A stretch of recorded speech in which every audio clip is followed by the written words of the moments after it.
নমস্কার দর্শক বন্ধু, জ্যোতিষ শাস্ত্রের এই বিশেষ অনুষ্ঠানে আপনাদের সকলকে স্বাগত। দর্শক বন্ধু, আজকের আলোচনা বৃহস্পতি গ্রহকে নিয়ে।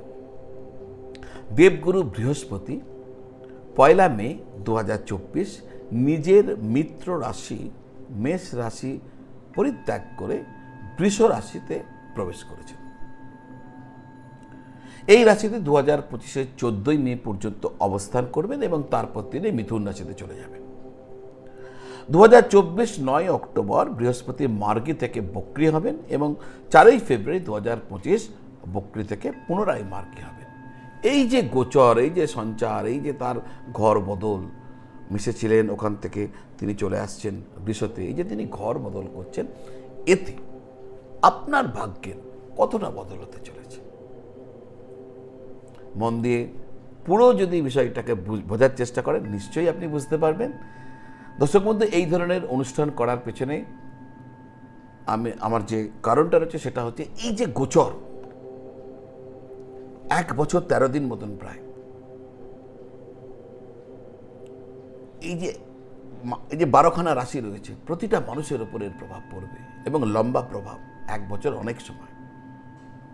সুতরাং একটা আগাম পূর্বাভাস আপনার সাথে থাকা উচিত, যাতে আপনি কি করবেন আর কি করবেন না, কখন করবেন কখন করবেন না, তার একটা ধ্যান ধারণা আপনার থাকে, বা কি করে চললে আপনার জীবনকে বেশ আরও ভালোভাবে আপনি নিয়ে যেতে পারেন, সেরকম একটা যদি অ্যাডভাইস, অ্যাস্ট্রোলজিক্যাল গাইডেন্স যদি থাকে তাহলে আপনার মঙ্গল হবে।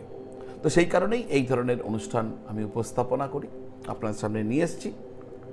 দর্শক বন্ধু, আমি যা পূর্বাভাস বলতে চলেছি সেটার অ্যাকুরেসি লেভেল বোঝার জন্য, কতটা পারফেক্ট এটা বোঝার জন্য আপনাকেও একটু খাটতে হবে। কীরকম?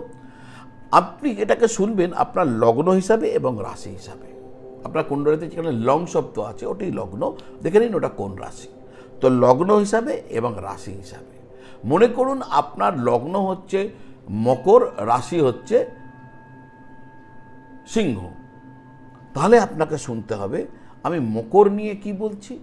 একবার আমি যখন মকর নিয়ে বলবো মকরটা শুনে চলে যাবেন, আবার আপনি এটা অপেক্ষা করে এটাও শুনবেন, সিংহটাও শুনবেন। আমি পরপর দিয়ে যাবো, 12খানা রাশিতে দিয়ে যাব, তো দুটোই শুনবেন। এবার দুটো শোনার পর একটা আনুপাতিক মান আপনি বার করবেন যে দুটোই ভালো। যদি দুটোই ভালো হয় তাহলে খুব ভালো, দুটোই তো ভালো হচ্ছে। যদি একটা ভালো হয় একটা খারাপ হয় তাহলে তার একটা আনুপাতিক মান বার করবেন। কিন্তু এর সাথে সাথে আপনার গোচরকে আপনাকে দেখতে হবে, গোচর কেমন চলছে। যদি আপনার গোচর সাপোর্টেবল হয়, আপনার পক্ষে থাকে, গোচর নয়, মানে মাফ করবেন, আমি গোচর বলছি না, আপনার দশা আপনাকে দেখতে লাগবে। যদি আপনার দশা সাপোর্টেবল হয়, অর্থাৎ মহাদশা এবং অন্তর্দশা যদি সাপোর্টেবল হয়, আর যদি গোচর, এই যে লগ্ন আর রাশির যে গোচর ফল যদি আপনার অনুকূলে থাকে, আপনি 100% আমার যে এই যে যা বলতে চলেছি অ্যাকুরেসি লেভেল 100% হয়ে যাবে। কম বেশি 5% এদিক ওদিক হতে পারে। যদি আপনার লগ্ন আর রাশি দুটোর মধ্যে প্রভেদ হয়, কিন্তু আপনার দশা মহাদশা যেটা, সেটা আপনার সাপোর্টেবল আছে, সাপোর্টে রয়েছে, তাহলে আপনার নৈয়া মাঝামাঝি হবে।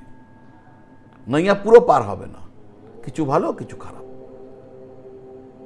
আর যদি আপনার গোচরের প্রভেদ হচ্ছে রাশি অনুযায়ী এক, লগ্ন অনুযায়ী আর এক, দশা অন্তর্দশা আপনাকে সাপোর্ট করছে না, তাহলে কিন্তু আপনার জন্য ভালো হবে না। তো এই পুরো বিষয়টিকে আপনি পাশে রাখবেন।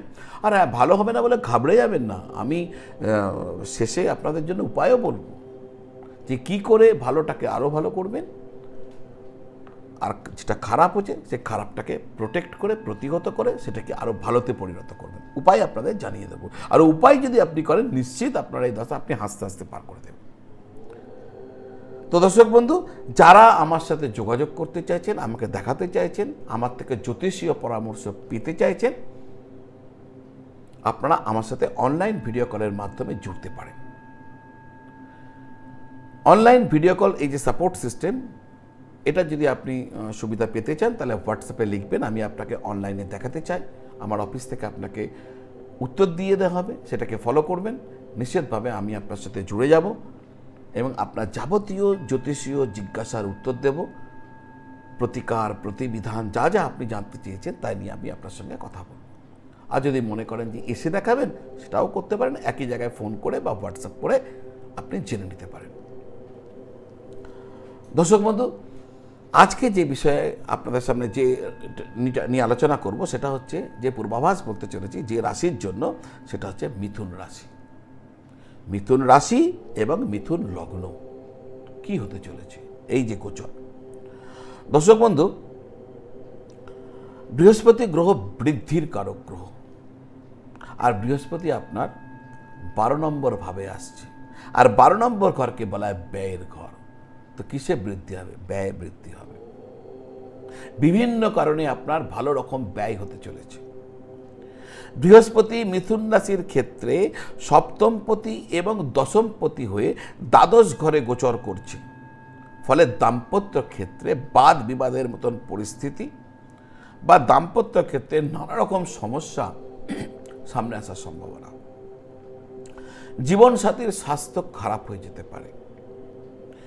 এর পাশাপাশি কর্মক্ষেত্র আপনাকে এই বছর কোনো না কোনো সমস্যা বা প্রতিবন্ধকতার সম্মুখীন হয়তো হতে পারে। যদিও যারা চাকরি করছেন তাদের চাকরির ক্ষেত্রে কোনো না কোনোভাবে লাভবান হবেন এই সময়কালে, কিন্তু যারা বহুজাতিক সংস্থাতে চাকরি করছেন এবং চাইছেন আপনাদের কাজের পরিবর্তন, তাহলে কিন্তু আপনাদের ক্ষেত্রে এটা ভালো সময়, কাজের পরিবর্তন হতে পারে। আপনারা চেষ্টা করুন, পরিবর্তন হওয়ার যোগ রয়েছে যারা মাল্টিন্যাশনাল কোম্পানিগুলোতে কাজ করছে। যারা চাকরির বদলির জন্য চেষ্টা করছিলেন, ট্রান্সফার চাইছিলেন আর তার জন্য চেষ্টা করছিলেন, আপনাদের সেই চেষ্টা কিন্তু এবার ফল দেখিয়ে দিতে পারে, অর্থাৎ আপনাদের বদলির ইচ্ছা পূর্ণ হতে পারে। তাই জোরদার প্রচেষ্টা করা উচিত হবে যদি আপনি ট্রান্সফার চাইছেন। যারা বিদেশে গিয়ে কাজকর্ম করার চেষ্টা করছেন বা বিদেশকে কেন্দ্র করে কোনো রকম কাজকর্ম করছেন, এই গোচর সময়ে তারা বেশ ভালোভাবে লাভবান হতে চলেছেন। আপনাদের মনের ইচ্ছা পূর্ণ হতে চলেছে। যারা চাকরি খুঁজছেন তাদের ক্ষেত্রে চাকরি পাওয়ার সম্ভাবনা রয়েছে। বিশেষ করে দূরে গিয়ে চাকরি করার একটা সম্ভাবনা আপনাদের সামনে এসে উপস্থিত হবে। যারা অংশীদারি ব্যবসার সাথে জড়িয়ে রয়েছেন তারা সতর্ক থাকবেন, বাদ বিবাদ ঝামেলা এর সঙ্গে জড়াবেন না, যতটা এড়াতে পারবেন ততটা মঙ্গল। রোগের কারণে, ঋণের কারণে আপনার বেশ ভালো ব্যয় হতে পারে। বিষয়টিকে আপনার এইভাবে দেখলে বুঝতে সুবিধা হবে যে রোগ মুক্ত হবেন কি করে। আপনাকে হাসপাতালে যেতে হবে বা ডাক্তারকে পয়সা দিতে হবে, তবে রোগ মুক্ত হবে, টাকা খরচ হবে। ঋণ মুক্ত কীভাবে হবেন? টাকা তো দিতে হবে। আপনি লোন নিয়েছেন, টাকা শোধ না করলে ঋণ মুক্ত হবেন না, তাহলে ঋণটা মেটানোর জন্য আপনাকে টাকা খরচা করতে হবে। তো এইভাবে আপনার অর্থ ব্যয় হবে। এর পাশাপাশি যারা সরকারের প্রশাসনের সাথে জড়িয়ে রয়েছেন, সরকারি কোনো কাজের সাথে জড়িয়ে রয়েছেন বা রাজনীতির সাথে জড়িয়ে রয়েছেন, তাদের ক্ষেত্রে কিন্তু এই সময়টা ভালো নয়। আপনারা সতর্ক থাকবেন সব ক্ষেত্রে। বৃহস্পতির পঞ্চম দৃষ্টি আপনার চতুর্থভাবে পড়ছে, তাই ভূমি, ভবন, পদ প্রতিষ্ঠাা এই ক্ষেত্রগুলিতে আপনি বেশ ভালো পাবেন। ভূমি, ভবন, পদ প্রতিষ্ঠা বেশ ভালো ফল পাবেন। সামাজিক সম্মান বাড়বে, আপনার মান সম্মান বাড়বে। আপনার নতুন বাড়ি, নতুন গাড়ি, নতুন ফ্ল্যাট, নতুন বা কিছু জমি জমা এই সমস্ত কেনার যে চেষ্টা যদি থাকে আপনার, তা সফল হয়ে যেতে পারে। অচল সম্পত্তি কেনার মতন পরিস্থিতি দেখা দিতে পারে। আপনি প্রচেষ্টারত থাকুন, আপনি পেয়ে যাবেন। মিথুন রাশির ক্ষেত্রে আকস্মিক ধনলাভের, হঠাৎ টাকা পেয়ে যাবার একটা যোগ রয়েছে। আকস্মিক ধনলাভ যোগ, তো একবার লটারি কেটে দেখতে পারেন, বারবার নয় কিন্তু আমি একে প্রোৎসাহন দিই না, কিন্তু যেহেতু আছে মাঝে সাঝে একটা আধটা কেটে দেখতে পারেন। মায়ের স্বাস্থ্য ভালো থাকবে। যদি তার স্বাস্থ্য খারাপ চলছিল তাহলে এই সময়কালে তিনি বেশ ভালো থাকবেন। 9 অক্টোবর দেবগুরু বৃহস্পতি আপনার দ্বাদশ ঘরে বক্রী হবেন। এই সময় আপনাকে স্বাস্থ্যের ক্ষেত্রে বিশেষ নজর নিতে হবে। ওই সময় স্বাস্থ্য সমস্যা দেখা দিতে পারে। এই যে বললাম, যেটা ভালো সেটা খুব ভালো, যেটা খারাপ প্রতিহত কি করব, ভালোটাকে আরও ভালো করার জন্য, খারাপটাকে প্রতিহত করার জন্য উপায় কি, আমি আগেই বলেছি শুরুতে যে আমি উপায় আপনাদেরকে বলবো। দর্শক বন্ধু, কিন্তু তার আগে আপনারা আমার ভিডিও প্রচুর মানুষ দেখছেন, কিন্তু যারা দেখছেন তাদের মধ্যে 70% মানুষ কিন্তু সাবস্ক্রাইব করছেন না, ভুলে যাচ্ছেন। দেখছেন, পুরোটা দেখছেন, কিন্তু 70% মানুষ সাবস্ক্রাইব করছেন না।